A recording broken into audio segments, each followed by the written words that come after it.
Olá pessoal, aqui mais um encontro do Jornadas Literárias.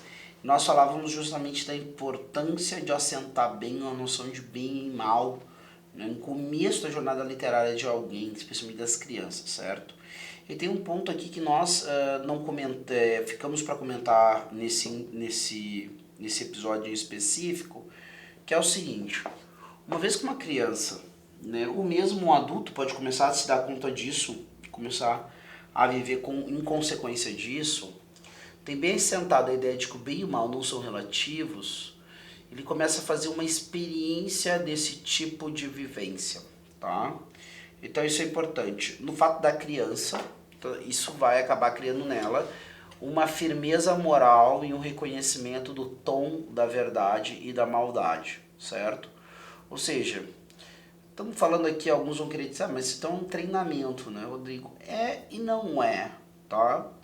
Dentro de um critério antropológico que é o do Russell Kirk, e é um pouco nosso também, né, dentro de uma chave de visão de uma antropologia que está baseada na ideia de natureza humana, tá? Então, um pouco é um treinamento, sim, por um lado, esta criança está sendo treinada, e acho que quase pode-se dizer isso nos primeiros anos de vida, a fazer certas escolhas e evitar outras, tá? Porém, acredita-se que existe uma lei interior, e é nisso que se baseia a imaginação moral. A experiência de fazer boas opções vai dando para ela, apesar do árduo que pode ser árduo fazer as opções corretas, mas ela vai percebendo a diferença entre as consequências das decisões erradas e das decisões corretas, tá? E se ela é bem educada, ela é levada a fazer uma leitura disso. E, gente, isso pode acontecer num período bem primevo da nossa formação. Talvez antes, inclusive, da gente chegar até a questão, né, das histórias. Diga-se de passagem, para mim existem 4 elementos que ajudam a formar o imaginário de uma pessoa. Né? O elemento da mímese, né? Ou seja, da imitação. A pessoa, ela imita o que vê, ela imita os pais, especialmente, que são as grandes referências de mundo para ela. Isso ela ainda não ouviu nenhuma história, isso ela ainda não conheceu nenhum grande conto, algo do tipo. Mas ela, naturalmente, isso é um instinto humano, nós temos o instinto de procurar organizar as coisas de uma maneira que elas façam sentido para mim. Essa formação do imaginário, em algum grau isso, mas não é exatamente isso, tá? Esse movimento está no meio do caminho. O imaginário ele é formado de todos os elementos que entram dentro, todas as imagens que entram dentro do meu arcabouço, tá? Educação do imaginário já é outra coisa. Educação do imaginário é eu ter percebido certas verdades e passar a educar essa minha visão de mundo para que viver isso que eu considero verdadeiro se torne cada vez mais um ato livre, tá? Mais um ato livre por um lado, onde poderia dizer também um ato mais fácil, né? Mas é importante perceber isso. É mais fácil porque eu conservei uma atitude e uma relação com o mundo que tornou gradualmente mais fácil para mim. Então fazer aquilo que eu vejo que é bom e evitar aquilo que eu vejo que é mal, tá? Isso é educação do imaginário. Só que esse movimento de tentar organizar o mundo, tá, quase instintivo, ele quase que está no meio do caminho. Eu pego as coisas que eu recebo, isso ainda não é educação do imaginário, mas eu pego as coisas que eu recebo e naturalmente eu olho para aquilo ali e eu me pergunto, cara, o que isso significa? Tá? Claro que a gente faz isso de maneira quase inconsciente em níveis de complexidade diferentes. Mas eu tento me perguntar, via de regra, quando alguma coisa principalmente é nova, eu me pergunto, onde é que eu coloco esse negócio? Qual é o quadradinho que eu coloco isso aqui? Das coisas que eu conheço. E se eu não encontro na minha vida, na minha memória, nada que eu possa classificar uma nova experiência, eu vou então e posso ter duas atitudes. Uma atitude temerosa e me afastar, que é o medo do desconhecido, que assola qualquer pessoa em algum momento da vida ou em vários. Ou então eu posso ter a atitude que é muita atitude própria daquelas pessoas que têm uma personalidade mais aventuresca ou descobridoras, né? São pessoas que geralmente são os gênios, vanguardistas, essas figuras todos, os descobridores, que opa, que coisa diferente, né? Vou lá ver o que é. É um pouco a atitude de Moisés, por exemplo, diante da sarça ardente, né? Onde ele via aquela luz, aquela emanação de luz e calor, mas não se consome, vou me aproximar para ver esse sinal, né? Ou seja, existem essas duas atitudes possíveis, tá? Então nós estamos dentro desse quadro, certo? Ou seja, eu preciso, na conformação do meu imaginário, eu estou sempre tentando elencar as coisas, tá? Esse que é o grande ponto. E a partir disso, então, eu vou formando a minha imaginação. Depois tem outro ponto que também necessariamente que certamente acontece antes da gente ter o contato com as primeiras histórias, que é a correção, certo? Ou seja, eu tenho uma correção ali acerca daquilo que estão me dizendo. Não faça assim, faça daquele jeito e assim por diante, certo? Eu tenho depois, e a correção entenda realmente sempre como um elemento coercitivo negativo, tá? Ou seja, é algo que me previne acerca de algo que eu estou fazendo errado, certo? Que estou fazendo errado, tá? Depois eu tenho a questão do incentivo, que é aquilo que então reforça em mim coisas que querem que eu faça de bom, certo? Isso é um pouco, né, behaviorista, um pouco Skinner, não, tá nessa linha aí. E depois, por último, a questão de apresentação, certo? Ou seja, eu tenho uma relação consolidada com os meus pais, essa consolidação se deu por essa imitação, por esse incentivo, ao mesmo tempo também por essa correção, e agora eu confio neles, são referências. Então agora eu, né, tem coisas que eles me apresentam. Ou seja, eu não fiz a experiência da coisa, mas eu quero conhecê-las, porque quem eu confio, pode ser os pais, pode ser outras pessoas de referência, me apresentam, tá? Todos esses elementos, pelo menos esses três, certamente acontecem antes de qualquer apresentação ao mundo literário, certo? Então isso é bem importante, nós precisamos entender que isso está sendo conformado na nossa cabeça desde muito cedo, tá? E esse juízo acerca do certo e do errado, essas consequências que eu tiro da minha vida, se isso é bem orientado, certo? E aí é que entra essas formas de formação do imaginário, pelo menos essas três, certo? A questão da imitação, do incentivo, da correção, certo? Se isso é bem orientado, a criança já vai tendo ali mais ou menos uma interpretação acerca do que vive, tá? Para algumas pessoas isso é mais difícil, para outras é mais fácil. Para algumas vezes isso é mais difícil não só pela ausência de orientação, mas por um certo temperamento. A pessoa melancólica talvez consiga fazer isso de maneira mais tranquila, certo? A pessoa colérica e sanguínea, e depende se é o seu sentimentalismo pelo seu desejo de ação e de levar a sua vontade avante, se aquilo ali não vai ficar meio embaçado. Aí entra todo esse universo, né, de coisas. E está dentro desse processo formativo a questão de formação da ideia do certo e do errado, a experiência do certo e do errado e tirar as conclusões acerca do que vale mais a pena. Tá? Essas conclusões acabam sendo, e é impressionante, né, pessoal, algumas opções da gente, ou elas fazem a gente dar um pulo, né, qualitativo acerca de compreensão da realidade, e a gente vê que essa compreensão da realidade é o grande objetivo de uma vida de estudo séria, e outras nos impedem. Tem coisas que nós decidimos fazer que nos atrapalham enxergar o que é o mundo real durante muito tempo, e se eu não me dou conta, pode ser que me atrapalhe durante a vida inteira. Tá? Então isso é muito importante que a gente vá cultivando essas formas de autoanálise. E bem na verdade, não deixa de ser uma dessas formas de autoanálise a própria vida literária, né? Porque através da aproximação da literatura eu consigo me projetar de alguma forma, sair, né, desse eu e observar a vida de outros. E fatalmente, quando eu olho a vida de outros, se eu reconhecer uma atitude deletéria minha no personagem, provavelmente aquilo vai me incomodar de maneira especial, certo?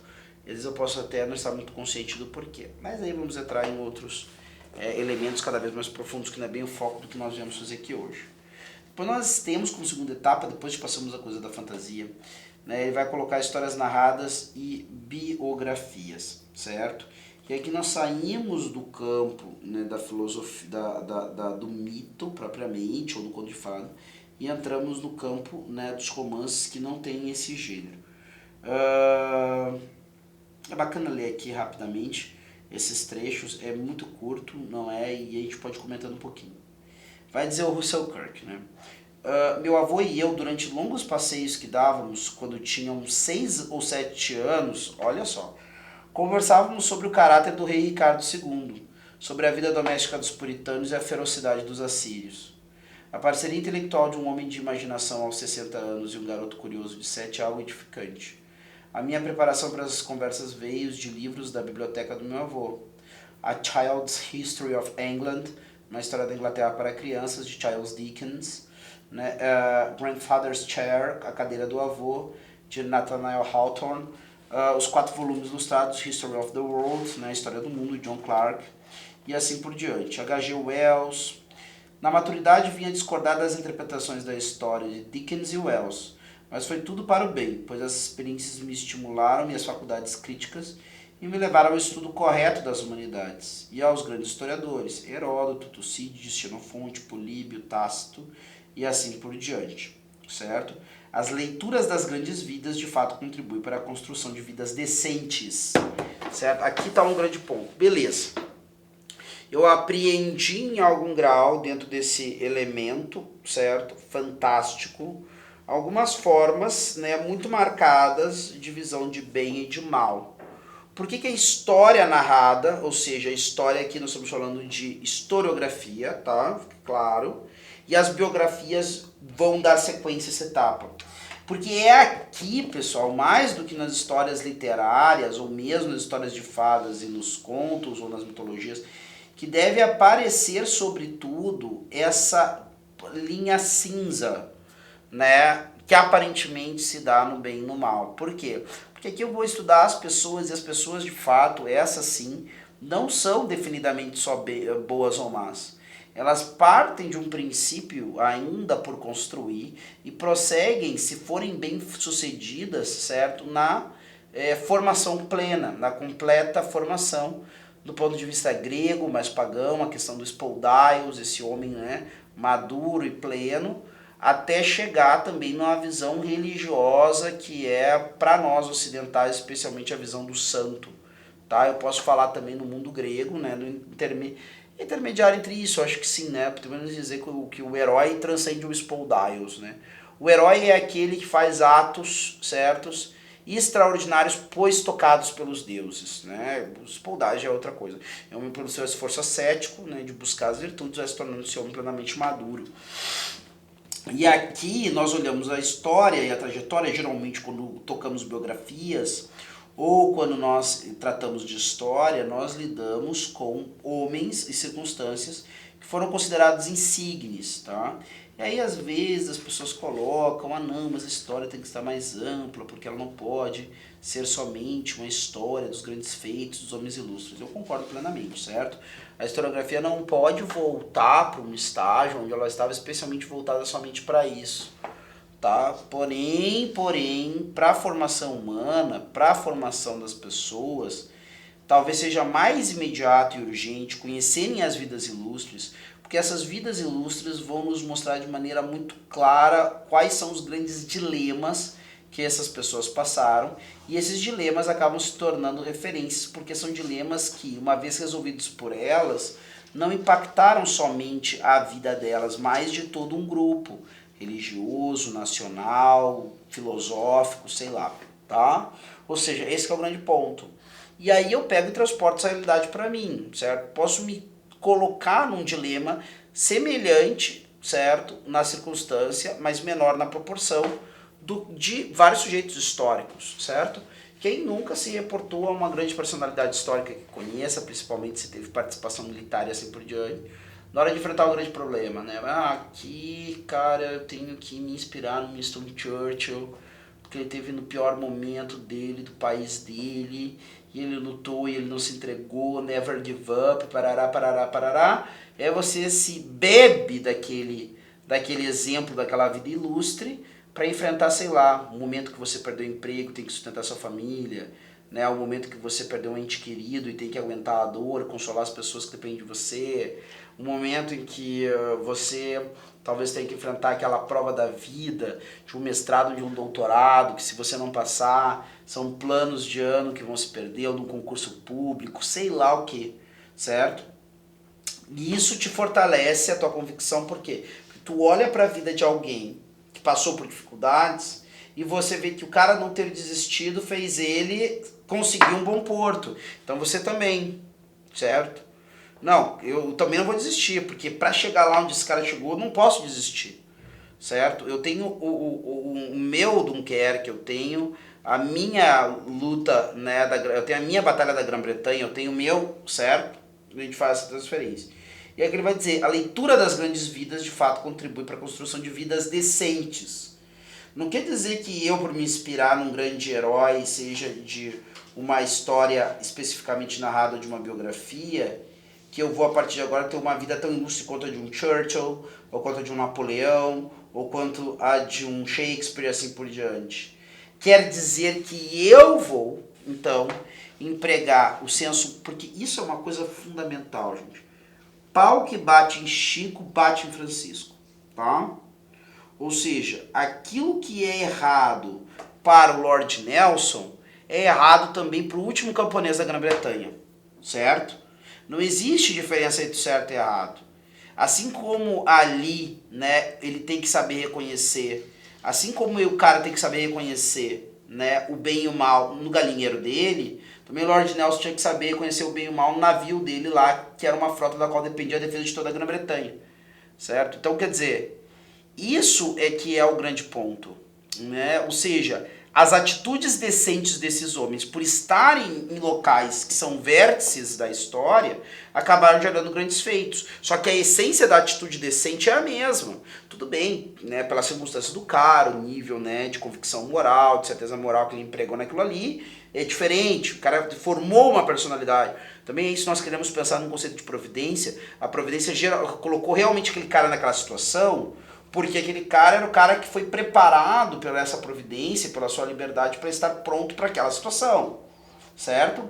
Só que o sujeito, olhando para essas histórias, ele tem que entender que dentro do concerto das esferas, todo mundo foi colocado num determinado local, via de regra, conforme aquilo que se esperasse que ele desse conta, tá? E ele tem que perceber nos sinais das coisas que acontecem, né, até onde está a sua derrota e onde é que está a sua vitória. Essa talvez seja uma outra ciência muito dura de ser descoberta dentro do termo da nossa vida. Há um grande santo da igreja, São José Maria Escrivá, que ele diz uma coisa interessante, né? Rezastes, né? Ou seja, tu rezou, tu planejou, tu colocou todas as tuas potências lá, ou seja, tu fez tudo o que podia para vencer, para conseguir aquele objetivo, e fracassastes, então é porque a tua vitória estava em fracassar. Ou seja, se tu colocou todos os meios que tu tinha no empreendimento e ainda assim ele não teve o sucesso que tu e os demais esperavam, é porque provavelmente desse grande tecido, né, da história, o melhor para ti e para os outros foi que esse projeto não tivesse vingado, tá? Aí, é claro, entra uma visão, né, de história ou até mesmo de filosofia da história, né, muito específica, né? É uma história, uma filosofia da história, que aquele que afirma isso que eu afirmei tem, né, a convicção que não é regida pelo acaso, certo? Se você é um materialista, se você é um ateu, isso aqui que eu tô falando não faz sentido nenhum, tá? Então, até a própria questão dessa questão da formação de um imaginário moral, para você ter utilidade, mas só enquanto treinamento para uma vivência civilizada. No final das contas, é sempre só uma convenção, e eu, na verdade, sei que sou simplesmente um aglomerado de carbono, tá? Agora, se eu não acho que eu sou meramente uma cadeia de carbono, se eu acho que eu sou um ser pessoal, que tem uma alma e perenidade, transcendência, isso aqui vai fazer todo sentido, certo? Então é isso aí. Ficamos por aqui e até o próximo Jornadas Literárias.